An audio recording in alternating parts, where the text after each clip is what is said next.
নমস্কার। ধর্মের আড়ালে চ্যানেল থেকে আপনাদের সবাইকে আন্তরিক শুভেচ্ছা জানাচ্ছি। আজকের প্রত্যেকটা মানুষকে, বিশেষ করে হিন্দুদের আমি অনুরোধ করব, আপনারা এই ভিডিওটা দেখুন। এই ভিডিওটা আপনাদের দেখা উচিত। আমরা নিজেরা মুসলিম ঘরে জন্মেছি, মুসলমান ঘরে বড় হয়েছি। আমাদের নামাজ, আদব কায়দা সব আমাদের বেশিরভাগই মানুষের জানা। কিন্তু যারা দুর্ভাগ্য নিয়ে জন্মেছে, যারা ইসলাম নিয়ে জন্মায়নি, তাদেরও দাওয়াতে ইসলাম অর্থাৎ ইসলামের দাওয়াত দিয়ে তাদের মধ্যে ঈমান নিয়ে আসলে এটা আল্লাহ তাআলাকে খুশি করা হবে। ববি সাহেব, আপনি যে কথাগুলো বলেছেন খুবই সত্য কথা এবং এর ঐতিহাসিক সত্যতা আছে। আমি আপনার কথাকে 100% সমর্থন করি। একটু পিছিয়ে যান, ইতিহাসের দিকে তাকান। যখন এই ভারতবর্ষে হিন্দু ছাড়া আর কোনো জাতি ছিল না, তখন আপনারা এসেছিলেন, আরব থেকে আপনারা এসেছিলেন, রাজ্য জয় করেছেন এবং আমাদেরকে ধর্মান্তরিত করেছেন। এই ধর্মান্তরিত করার পিছনে শুধু যে আপনাদের জুলুম ছিল এ কথা বলা যাবে না। আপনাদের জুলুম ছিল, কিন্তু তার চেয়ে বেশি দায়বদ্ধ ছিল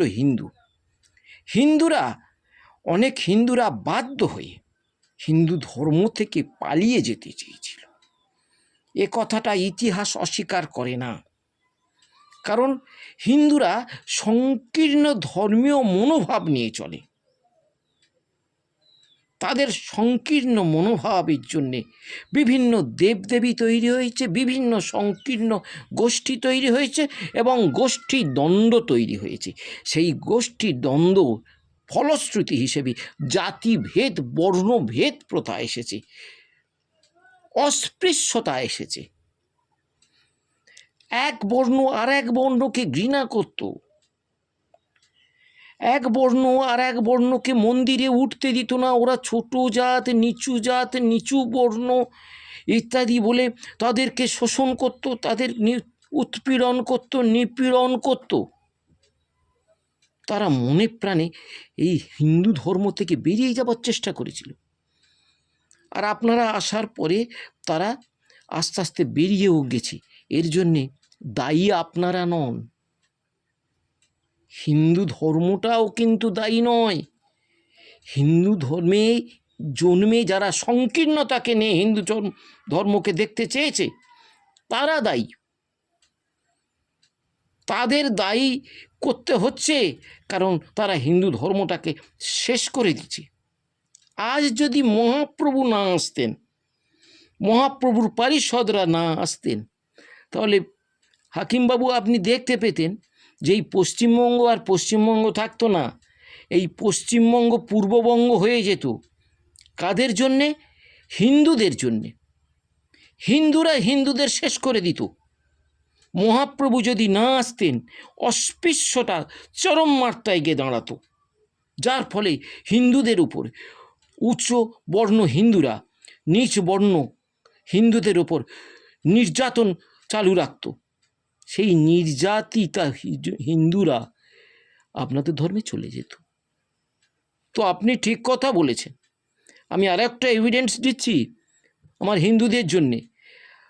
আপনারা অনেকে সোশ্যাল মিডিয়ায় প্রতিবাদ করছেন, কিন্তু আপনি কি জানেন কোনো মুসলমান কোনো হিন্দু দেবদেবী প্রসাদ খান না? কখনোই খান না। কিন্তু আপনি বনবিবির পূজা করছেন কেন? তো মুসলিম দেবী। আপনি মানিক পীরের পূজা করছেন কেন?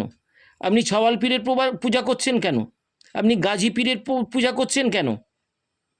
হিন্দু হয়ে নিজেকে হিন্দু বলছেন, অথচ মুসলিম আচরণ করছেন। সবচেয়ে বড় কথা, সত্যনারায়ণ পুজো। যারা হিন্দুরা সত্যনারায়ণ পাঁচালি পড়েছেন, সত্যনারায়ণ পূজা করেছেন, দেখেছেন? আপনি ভালো করে ভেবে দেখেছেন? নিজেকে হিন্দু বলছেন। ফিরহাদবাবু এই কথাটা বলেছেন বলে আপনারা প্রতিবাদ করছেন, কিন্তু আপনি কি হিন্দু? একজন মুসলিম, একজন অহিন্দু, তারা কোনোদিন নিজেদের ধর্ম আচরণ ছাড়া অন্য ধর্মের আচরণ করবে না। কিন্তু আপনি সত্যনারায়ণ পূজার নামে পুরোপুরি সত্যপীর অর্থাৎ মুসলিম আচরণ করছেন। সেখানে নামাজ পড়ছেন, সেখানে সেলাম করছেন, সেখানে আমিন বলছেন, সেখানে সিন্নি ব্যবহার করছেন, এসব তো মুসলিম আচরণ। তবুও আপনি নিজেকে কি করে হিন্দু বলেন? ফিরাদবাবু বলেছেন, ববি সাহেব বলেছেন যে দুর্ভাগ্য যারা মুসলিম হয়ে জন্মায়নি। দুর্ভাগ্য তো আমরা তো দুর্ভাগা। আমরা তো হিন্দু ধর্মটাকে পরিষ্কার করতে পারিনি। হিন্দু ধর্মের মধ্যে মুসলিম আচরণকে একেবারে সরাসরি জড়িয়ে রেখে দিয়েছি। কোনো হিন্দু প্রতিবাদ করেছে? আজও পর্যন্ত কোনো হিন্দু প্রতিবাদ করেছে যে সত্যনারায়ণ পূজা করব? আমি কেন সত্যনারায়ণের সঙ্গে সত্যপীর অর্থাৎ মোল্লা অর্চনা করব?